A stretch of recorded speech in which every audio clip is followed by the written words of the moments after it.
प्राणांचा घाला पडतो. देश, देव, धर्म धोक्यात आलाय. संकटांनी चहू बाजूनी वेढा घातलाय. माते, माते, आता तुझाच आधार. म्हणूनच मी आले आहे शिवबा. हो हो, मीच उन्मत्त महिषासुराचा नाश करणारी. शिवबा, त्या दुष्टावर प्राणांतिक प्रहार करण्याचं सामर्थ्य आज तुम्हाला हवं आहे. माते, आमचं बळ कमी, फौज अपुरी. तरीही निष्ठा बुलंद.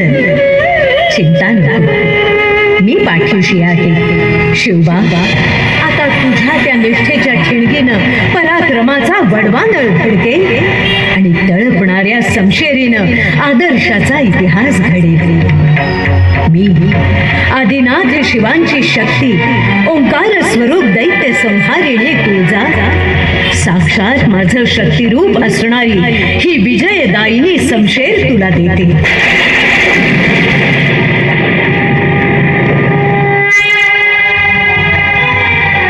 दिगंत पराक्रम कर, यशस्वी भव, विजयी भव.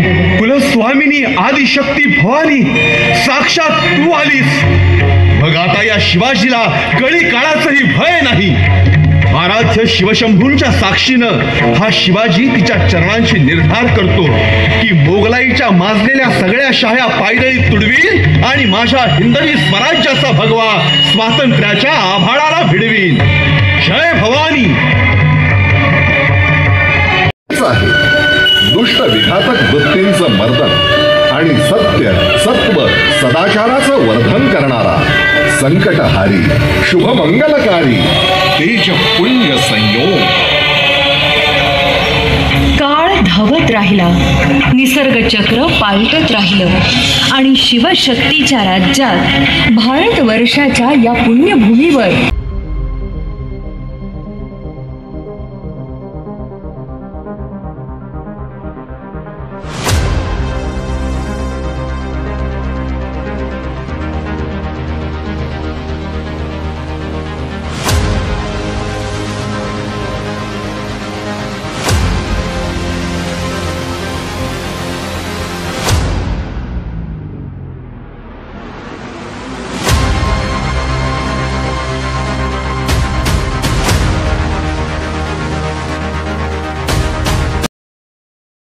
पुणे डिजिटल मीडियामध्ये आपले स्वागत आहे. मी महाराष्ट्र प्रतिनिधी श्री योगीराज परदेशी सांबरे.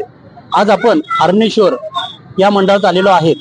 त्याचे अध्यक्ष माननीय श्री अर्जुन जानगवळी सर यांनी जो कार्यक्रम इथं आयोजित दरवर्षी करत असतात, त्याविषयी त्यांना प्रथम पुरस्कार हा डिक्लेअरच आहेत पुणे शहरा माध्यमातून. पण आजची जी जनजागृती व शिवशक्तीच्या माध्यमातून जो देखावा करण्यात आलेला आहे, त्याविषयी अर्जुन जानगवळी दादा हे आपले जे सर आहेत त्यांना आपण विचारूयात. आजची ही रूपरेषा आणि संकल्पना ही आपल्या आणि कितवं वर्ष आहे याविषयी थोडक्यात माहिती द्या. मी हरणेश्वर मित्र मंडळ गवळीवाडा या मंडळाचा अध्यक्ष म्हणून अनेक वर्ष मी काम करत आलेले. गेले 37 वर्ष मी मंडळाचं काम करतो आणि गणपती बाप्पाने मला ही संधी दिली काम करायची. फार आनंद वाटतो आणि अनेक पुरस्कार आपल्या मंडळाला मिळाले. श्रीमंत दगडूशेठ हलवाई गणपती ट्रस्ट सलग 5 वेळा आपण प्रथम पारितोषिक घेतले. त्यानंतर मी तात्या गोडसे खटावकर सर परीक्षक असायचे. मी त्यांना जाऊन भेटलो की आता आम्हाला पारितोषिक नकोय, मी तुमच्या स्पर्धेमध्ये राहू पण आम्हाला पहिल्या 5 मध्ये नको हे बक्षीस. तर त्यांनी मला असं सांगितलं की तुम्ही असं काय करू नका. नाही म्हणलं तात्या, आम्ही निर्णय घेतलाय मंडळाने, त्याला कारण असं की दुसऱ्या मंडळाला बी संधी मिळायला पाहिजे. ते म्हणले ठीक आहे.